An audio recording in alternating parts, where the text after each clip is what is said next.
तो चलिए दोस्तों, मैं आप लोग के सामने बहुत ही एक दर्द भरा बेटी गीत लेकर आई हूँ। तो आप लोग लास्ट तक जरूर सुनिएगा और अच्छा लगे तो एक लाइक शेयर कमेंट करना ना भूलिएगा। तो चलिए मैं सुनाती हूँ आप लोगों को।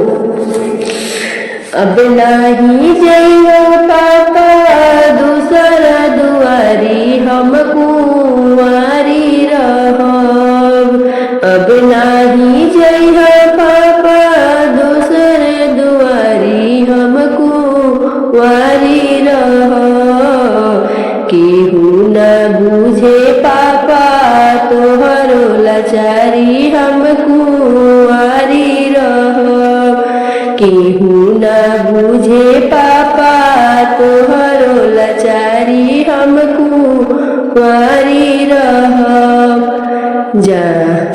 जहाँ जइबहु हे मांगी 10 लाख रुपया, जहाँ जइबहु हे मांगी 10 लाख रुपया।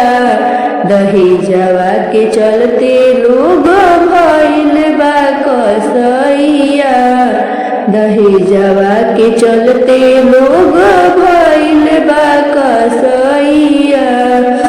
पूरा ना होई बेचब खेतवा बधारी, हम कुंवारी रहब।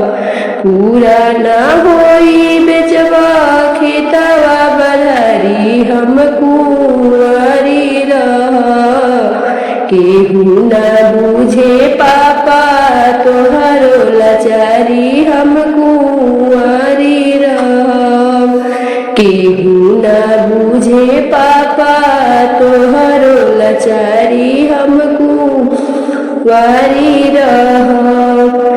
देई के जनमवा हमके कैला तू गलतिया, बेटी वाला के साचो फूटल की समतिया।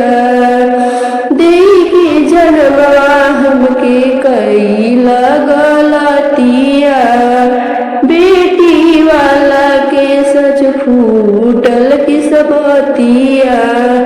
नीमक चाटा के भोले दिहता तुम्हारी, हम कुंवारी रहब।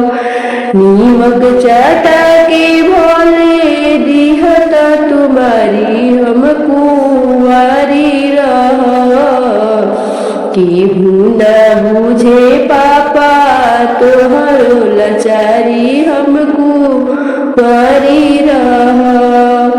अब नहीं जइहो पापा दूसर के दुआरी, हम कुंवारी रहब। केहू न बुझे पापा तो